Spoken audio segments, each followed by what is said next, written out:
Welcome, ladies and gentlemen, to a brand new Real Talk interview. My name is Jake the Goodman, and alongside with me is my co-host, KCU Darby. This is a Real Talk interview where we let you give us the real talk, and today we are talking to professional voice actor, Mr. Joel McDonald, who has been in a lot of different animes, such as Fairy Tail, the Full Metal Alchemist series, and a bunch of other stuff, such as One Piece and Yu Yu Hakusho. So, Joel, we want to thank you for hopping on and letting us ask you a few questions this afternoon. Yeah, thanks for having me. All right, so my first question that I do actually want to ask you, and then I'm going to turn it over to my co-host Casey, is just how's your week been going? So far, so good. It's been pretty crazy, though, as it kind of is more often than not a bit of Funimation. It's very, very busy, a lot of anime happening, and a lot of fun stuff, which, of course, I can't talk about most of. But it's busy, but it's good. Yeah, because I know you guys have to sign like disclosure, so you're not allowed to give away too much information. Sure. But Casey, what is your first question that you have for Joel? Okay, so my first question was, what made you want to go into voice acting? I don't know exactly about voice acting. I've been pursuing the craft of acting since I was about 7 years old, and I never have really cared exactly what kind of acting I was doing. I've done, some student films, a lot of theater, commercials, voiceover, stuff like that. A lot of improv, and I love all of it. I'm love to audition for all different kinds of things that most artists will tell you kind of if you're not growing you're dying, and so I'm always trying to do something new and something different. Just voiceover has been very consistent for me over the past, but I've been at Funimation a little bit more than 10 years now, so it's great. It's become one of my favorite kinds of acting. I kind of stumbled into it. I mean, I was just really doing a lot of theater and acting all over town, auditioning for films and commercials and stuff, and that's kind of where I met Colleen Clinkenbeard and Laura Bailey and Travis Willingham and a bunch of those guys, and so I started getting slowly involved after that. But yeah, it wasn't. And I'm sure there are people who don't love hearing this, but I didn't actually set out and pursue voiceover as an end goal. I just happened to be ready for it when the opportunity presented itself. Yeah, because I know whenever I was doing research that you did a lot of like church programs and also a lot of school activities for acting whenever you're growing up. So I want to ask you this question. Who inspired you the most growing up? Honestly, it was a high school theater teacher of mine. It was her name was Marilyn Miller. She passed away a few years ago, and she was, I think, one of the top 5 most influential people in my kind of theater career, and I think she's probably number one. There've been, no one gets through the theater and entertaining world alone. You have to have friends, you have to network and have mentors, and and even enemies and stuff like that. And it's a very very tight knit community in a lot of ways, but there's so many people involved, and everyone's helping each other, or should be. Marilyn Miller was there for me at the exact right time, and she taught me a lot about kind of, she really has gotten me every single acting job that I've ever had. And it's because of a list of rules that she taught me in high school that I now actually kind of perform as a voiceover workshop panel, an audition panel that I do at conventions and stuff. But basically, like, she kind of broke it down very simply, like, if you want to work, here's what you have to do. There was no kind of beating around the bush. Like, she was very direct, and yeah, she really inspired me. She also threw a piece of scenery in my head once because I wasn't doing what I needed to do. But yeah, she gave me my work ethic. She gave me a lot of the tools that I needed to be successful, or relatively so anyway. So yeah, she was a big inspiration, still is. Okay, so what's it like to not only voice but direct for anime? Directing is weird, man. I love it. I really do. I get such a kick out of it. But really, the thing that I love most about it is working with other actors, because I've always considered myself an actor first and a director second. But I love the language of acting. I love helping other actors to kind of achieve certain kinds of success as you convey emotion and make someone feel something and create a character and all that kind of stuff. So I love getting to work with actors on that part of the process. And it can be really crazy. Funimation is just go go go all the time. There's a lot of good stuff going on. I think right now we're working on more than 20 different shows, at the same time up there. And so yeah, it's a lot of buckling down, and a lot of late nights, and working weekends and stuff like that. But it's really fulfilling. It's a fun creative challenge, and yeah, and plus I'm lucky enough to more often than not be working on One Piece, which is just a blast. And I couldn't ask for a better cast or a better show to be involved with. It's a lot of fun. And by the way, season 9 of One Piece just came out recently, didn't it? Yeah, that's right.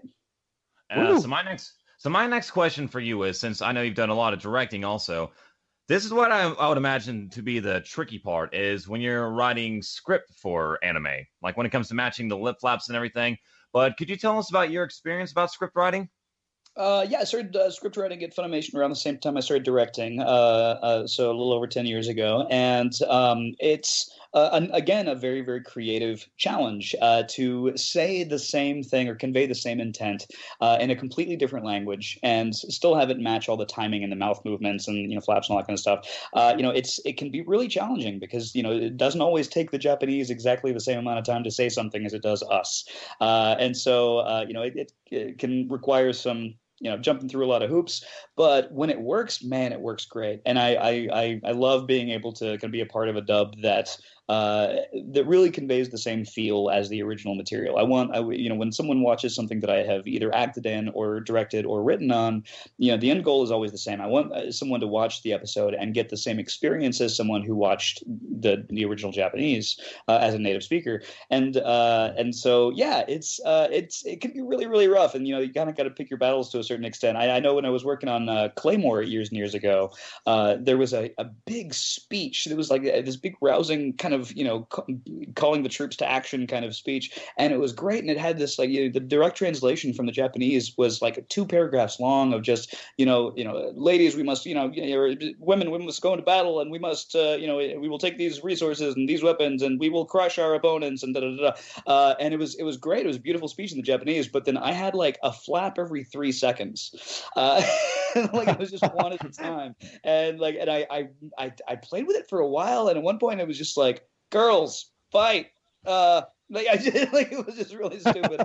Luckily I had a producer looking over my shoulder going, it's okay, you can say what you need to say, people will understand. You can't always match the flaps as much as we'd like to, but yeah, it's and I'm right now on I'm writing on a show called Hunter x Hunter, which is on Toonami right now, and it's I don't even know how many dozens of episodes in it is, but it's 148 episodes long total. It's a pretty epic undertaking. So far I've been plugging away at the whole thing. And fingers crossed I'll be able to see it through to the finish too. But yeah, it's invaluable whenever you find that great show with a great cast. It's a show that you would watch even if you weren't involved in, and then you get to be involved in it. You get to work on it. You get to kind of help the characters come to life in a different language, and I really love that. Okay, and a follow-up question that I do have for that is I got some friends who like to try to do fan dubs of stuff, like produce them on their own. And I just want to ask you a follow-up. What are some tips that you give to those who want to write scripts to match with the lip flaps and everything? I've been asked that before, and honestly, out of all the different parts of the industry, first, I mean, the voiceover industry or the anime industry is difficult to get into in the first place. But I think out of all of the different jobs, at least that I've touched on, I think getting into the adaptive script writing is the most difficult. I don't know if there is one particular path to achieve that. Now, and I know there are a lot of people in the industry that are very anti-fan dubs, and I am too, to a certain extent. If they're released in order to make profit or to kind of draw attention away from an existing property, then I really have a problem with that. But I also completely understand that as people that are wanting to get into the industry, you have to practice somehow, and so I fully support people getting together as friends and finding an episode and everyone kind of divvying divvying up different jobs. Okay, all right, you're going to be the audio guy, and you're going to write the script for us, and we're all going to play different parts. And I actually really enjoy that. Like, I mean, I think that's a great way to get the experience that you really can't get otherwise. So I fully support that endeavor, and I think in the right way it can be really helpful. But yeah, I mean, other than that, it's kind of one of those things you've got to know somebody. But at the same time, like, it's a lot of stuff in the entertainment industry, whether it be acting or directing or writing or anything else, is being ready when the opportunity presents itself. There's a cliche that I use all the time in my workshops and stuff, which is champions aren't made in the ring; they're recognized there.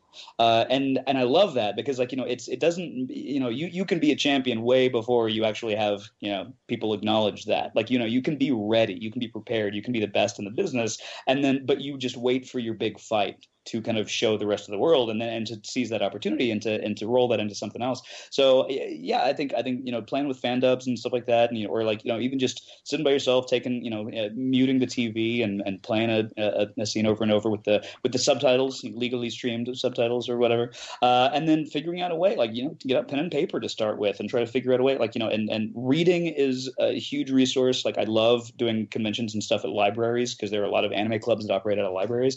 But yeah, reading as much as you possibly can, and like just soaking up language. Some of my favorite scripts in the world are J. Michael Tatum's.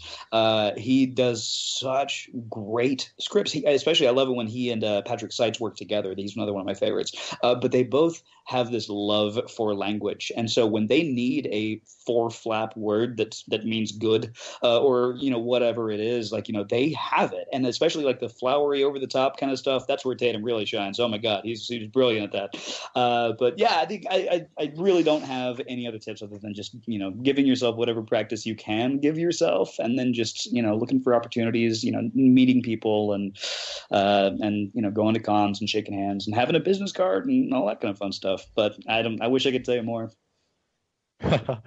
Okay, so who has been your favorite character to voice and why? For the longest time, I think my favorite character to voice was Jacuzzi, which and I've actually said the opposite before as well. Jacuzzi's Blood from Bacchanal was one of my favorite characters. I loved the character. As far as recording him, probably not the most fun because it was pretty high in my register, and so I couldn't record for more than I think about 2 hours at a time before my voice would just start to go away. But he was always, I just love the kid. Takumi in Initial D was a lot of fun too, especially because he was so laid back. Like, he didn't yell a whole lot. Like, I regularly did full 8-hour days of recording Takumi, and it was never a huge deal. But honestly, I think over the past couple of years, Meow in Space Dandy has become probably one of my favorite characters that I've ever gotten to voice, and one of my favorite animated characters just in general. Like, I would totally hang out with that guy.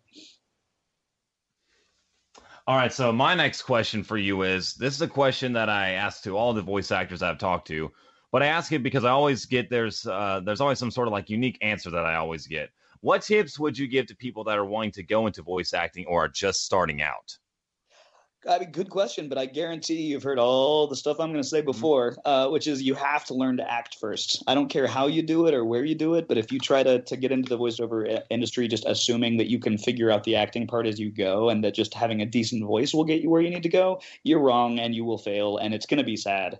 I always tell people, do theater, because theater is not only a great place to learn to act and interact with others and network and meet people and learn from people and mentor under, people that have more experience than you. Not only is it like just this wonderful community of tolerant and fun and loving and creative people, but it's also, I mean, you get, at first you are just getting the experience of learning to act in different styles with different kinds of people and all that kind of stuff. But that's generally on the community theater level, and you're kind of volunteering more often than not. But then you start to get your experience and get your legs under you and find out what kind of roles that you typically play and learn how to work with others and know people that have moved on and worked in professional theater. And then you start auditioning for professional theater, and then you start getting paid to actually do what you really enjoy, which is learning to act and to interact and to convey an emotion and create a character.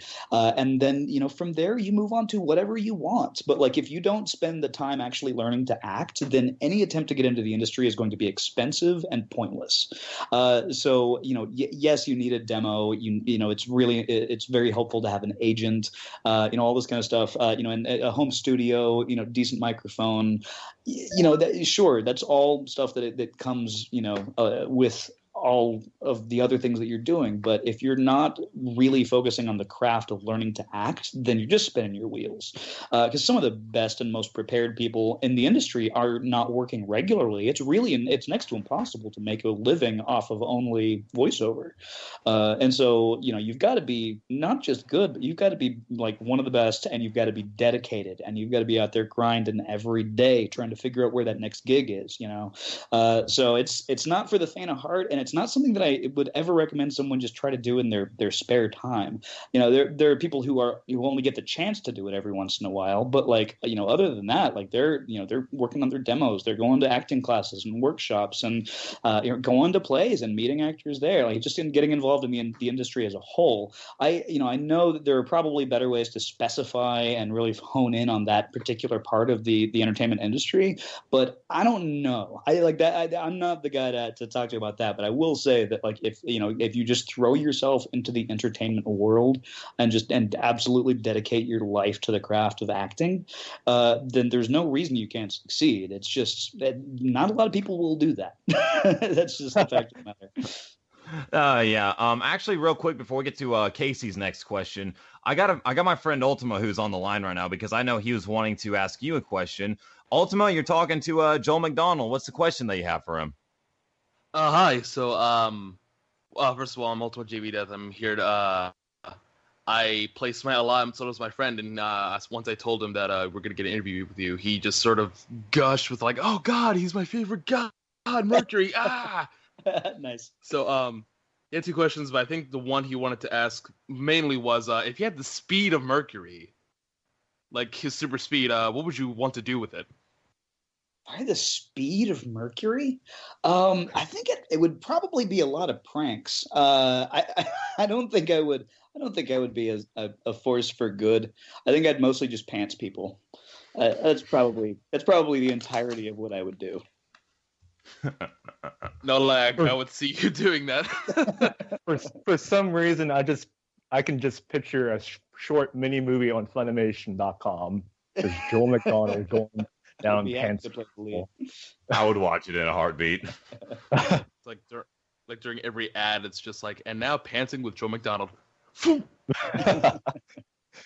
Okay, so outside of voice acting, I know you are also now a father as of recent, which, by the way, congratulations. Thanks, man. How does that impact your work with voice acting?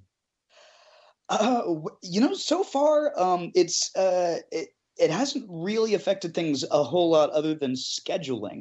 My son, he just turned, he's a little over 14 months old now. So he's not even walking or talking yet. He's got mama down pretty well, but he's mostly just kind of an adorable lump. So, but the only thing that's really that it's really affected has, like I said, been scheduling, because I don't get to do a whole lot of acting during the day because I sit in the director's chair from 10 to 6 and I work on One Piece and Chaos Child and all these other broadcast stuff and fun stuff. So I don't generally have a whole lot of opportunities to pop into the booth and do my own acting. So I love, that's why I love these broadcast dub seasons that are coming around. We're getting more and more anime out faster. Sometimes as little as 2 weeks behind the original Japanese broadcast, which is unbelievable. It's stunning how fast we're able to turn this stuff around. But yeah, so we've got all these night directors that when I leave at 6, they start directing and go from 6 to 10, sometimes later. And so that's given me an opportunity to start working with those generally newer directors, which is awesome. I've gotten to work with Brandon Potter and Tia Ballard and Felicia Angel and Dave Trosco and a bunch of other great relatively new directors, even though a lot of them have been in the industry for years and years. And so I get to stay and record and play fun parts and good guys and bad guys and rugby players and stuff. The problem is not what, and I wouldn't even say it's a problem, but like I really try to minimize everything that I do or consolidate everything I do into one night per week. And that's because I just don't like being away from home too much. Like it's weird because like, there's this little lump that can offer me nothing, but he's cute and I like playing with him. And so I only get to see him a little bit in the morning before I have to drop him off at daycare. And, and lately he's asleep by the time I get home at 6:30 or 7. So I kind of have to rush to make it anyway. But I don't like spending a whole lot of time away from the wife and the kids. So I don't do maybe as much acting work as I could if I were completely on my own with no cares. But other than that, it's great. I have had to turn down one opportunity for a show that I think would have been awesome to work on, but it was about the filthiest pornographic thing I've ever seen in my life. I'm interested. I'm curious. Yeah. I can't tell you what, but it was just like it was. I will say that they actually sent me the link to watch the property and see if I was interested. And the link was on Pornhub, so that was cool. But I did not get to work on that one. Don't lie. I feel like everything is on Pornhub now. It's like the secondary Google. Pretty much. So the last question that we do have for you this afternoon, because I know that we're kind of tight on time here. My friend Shay Kai Full of Love wanted me to ask you, what are some pointers you would give when it comes to recording yells in anime? Yells. Okay. If you do get into anime, you will yell. You will have to yell a lot. It depends a lot on your voice. I know David Vincent is one of my favorite actors to work with. One of my favorite actors in general. He always talks about kind of finding a higher place and like more of a head voice to kind of scream from more of your sinus cavity than your chest or your stomach. But yeah, he says he swears up and down by that you can scream for days as long as you kind of focus, the central point of your sound in your head. I've actually heard other people say the opposite, but I think as long as you have the proper vocal support, as long as you're using your diaphragm properly, as long as you give yourself plenty of oxygen and you do it safely, there's a book that I highly recommend. It's called Voice and the Actor. It's by Dr. Cecily Berry, I believe is her name, and it's like a cookbook for voiceover. It's and like any cookbook, like you can read it backwards and forwards, but unless you do what's inside it, it doesn't do you any good. You have to practice what it kind of teaches you, but it's a great book about it's different vocal exercises, breathing exercises, learning how to give yourself the proper breath support and just placement and all this kind of stuff. But it's great, and it's an interesting read as well because it's very kind of scientific, but it's also it's like I said, you can't benefit from it if you don't actually do the exercises that it teaches.